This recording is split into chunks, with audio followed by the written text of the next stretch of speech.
Sir, ఈవీఎంలు tamper చేయలేమని BHEL సంస్థలు సాధ్యం కాదని చెప్తున్న తరుణంలో, కానీ మనుషుల్లో వచ్చేసి జనాల్లో అనుమానం ఏంటి అంటే ఈవీఎం ట్యాంపర్ సాధ్యమా కాదా? నేను ఒకటే ఏమంటున్నానంటే 2 గంటల వరకు జరిగినటువంటి 3500 బూత్లు ఏమిటి చెప్పండి. నోరు మూసుకుంటాను సార్. ఈ 3500 బూతుల్లో last person to vote is at 2 o'clock అన్నారు కదండి. ఏదో ఒక బూత్లో ఆయన, అది ఏ బూత్ చెప్పండి. నోరు మూసుకుంటాను సార్. 12.58% 5 తర్వాత పోలింగ్ అయ్యింది అన్నారు కదా. దానికి క్యూ లైన్లో వెయిట్ చేస్తున్నటువంటి వాళ్ళ వీడియో ఉండాలండి. అది 2 గంటల తర్వాత ఇచ్చారా ఫిగరు, 3 గంటల తర్వాత ఇచ్చారా సంబంధం లేదు sir. But please show me 1 booth video where 491 people were standing in the queue. 5 గంటలకి 400 మందో 200 మందో 300 మందో 100 మందో క్యూలో ఉన్నటువంటి ఒక్క వీడియో చూపించండి సార్. నువ్వు మూసుకుంటాను. ఓకే, అయింది. అఫీషియల్ పోలింగ్ టైం అయిన తర్వాత ఎవరైతే అప్పటికే ప్రాంగణంలోకి వచ్చి ఉన్నారో వాళ్ళకి ఎంత లేట్ అయినా ఓటు వేసేటటువంటి హక్కు ఉందండి.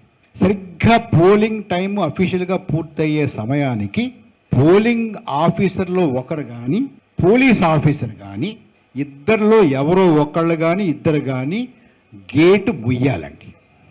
అంటే మళ్ళీ 6 గంటల తర్వాత ఒక్క పురుగు కూడా లోపల రావడానికి వీల్లేదు. నెంబర్ 1. నెంబర్ 2, ఆ క్యూలో ఉన్నటువంటి వాళ్ళకి టోకెన్లు ఇవ్వాలండి. ఆ టోకెన్లు ఎలా ఇవ్వాలంటే ఆ క్యూలో ఆఖరణ ఉన్నటువంటి వారికి నెంబర్ 1 ఉన్నటువంటి టోకెన్ ఇవ్వాలండి కదండి.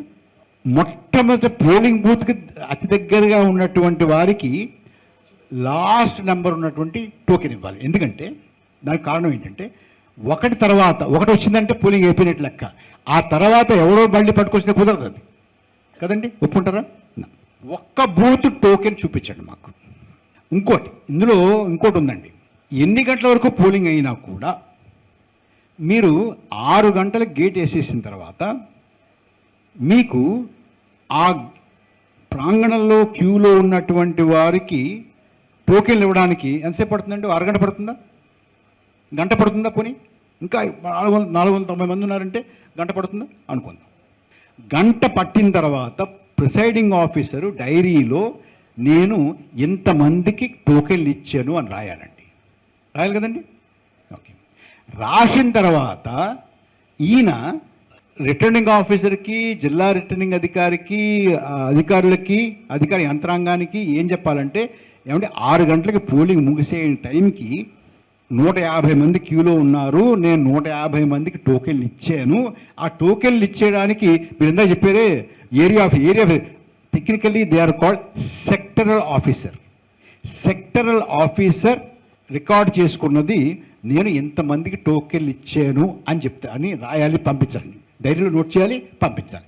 పంపిస్తే మీకు ఈసీఐకి ఏ సమాచారం వెళ్తుంది? 6 గంటలకి పోలింగ్ అయ్యింది, ముగిసింది అఫీషియల్గా, ఇంతమంది ఓటేశారు, కానీ ఇంతమంది ఇంకా వెయిట్ చేస్తున్నారని ఖచ్చితంగా నంబర్ ఉందండి అక్కడ. అది ఎన్ని గంటలకు లాస్ట్ మ్యాన్ 8 గంటలకు పోల్ చేసాడా, 9 చేసాడా, 10 చేసాడా సంబంధం లేదు. ఎందుకంటే 6 తర్వాత ఎంటర్ అవడానికి లేదు. కాబట్టి 6 గంటలకు 6:30కో 7 గంటలకో ఇన్ని టోకెన్లు ఇచ్చావునంటే ఓటింగ్ అంతే ఉండాలి. అయిపోయింది అక్కడ. ఇంకొక అదనంగా ఒక్క నంబర్ కూడా రావడానికి వీలు లేదండి అక్కడ. అయిపోయిందా? దేర్ఫోర్ 6 గంటలకి పోలింగ్ అయితే 6:30కో 7 గంటలకో 8 గంటలకో 9 గంటలకో ఆఖరి మనిషి ఓటు వేసినా కూడా 6:30 కల్లా ఎంతమంది ఓటు వేయబోతున్నారు, ఖచ్చితంగా ఎంతమంది, ఉజ్జాయింపు కూడా కాదు, నాట్ ఎస్టిమేట్, ఖచ్చితంగా ఎంతమంది ఓటు వేయబోతున్నారు అనేది 6:30కో 7 గంటలకు తెలిసిపోతుందండి. సో యువర్ పోలింగ్ పర్సంటేజ్ అంతవరకు వచ్చింది, ఏదో పెట్టాము, ఎక్కువైపోయిందా తక్కువైపోయిందా, ఏదో ఇచ్చాము, అది మళ్ళీ అది కుదరదండి. ఆ 6 తర్వాత అయితే అది కుదరదు. 2 o'clock తర్వాత ఇవ్వాల్సిన అవసరం లేదు. 6 గంటలకి పోలింగ్ అఫీషియల్గా అయిపోతే ఎంతమంది క్యూలో ఉన్నారు, ఎంతమందికి టోకెన్లు ఇచ్చాము, ఎంతమందిని వీడియో తీసాము, ఎంతమంది అందులో ఉన్నారు అనేది it is established. Only those many people can poll. అంతకు మించి ఒక్క మనిషి కూడా ఓటు వేయడానికి వీలు కాదు. అంచేత రామచంద్రయ్య గారు 6.5-7 గంటల తర్వాత డేటా ఈజ్ ఫైనల్ డేటా. ఇందులో 2 అభిప్రాయాలు ఉండడానికి అవకాశమే లేదు. ఎందుకంటే టోకెన్ ఇచ్చిన తర్వాత ఆ టోకెన్కి ఎంతమందో ఎన్ని టోకెన్లు ఇచ్చావో దానికన్నా అదనంగా ఒక్కరు కూడా ఓటు వేసే అవకాశం లేదు. కాబట్టి మీరు 2 గంటలకు పోలింగ్ పూర్తయినా 11 గంటలకు పూర్తయినా ఎప్పుడు పూర్తయినా 6:30కి ఫైనల్ ఫిగర్ వచ్చి తీరాల్సిందే. ఒప్పుకుంటారా? ఎలా జరిగింది, ఎందుకు జరిగింది, ఏ కారణం వల్ల జరిగింది అనేది ఇన్వెస్టిగేట్ చేయండి. లేదయ్యా నువ్వు తప్పు, ఇదిగో వీడియో రికార్డింగ్, ఇదిగో టోకెన్లు, ఇదిగో ఇన్ని టోకెన్లు ఇచ్చాం, no problem. Presiding officer diary ఇదిగో అందులో రాశాడు, ఆయన 491 మంది వెయిట్ చేస్తాను రాశాడుగా, నోట్ మూసుకుంటాం. చూపించండి, come tell me, show me.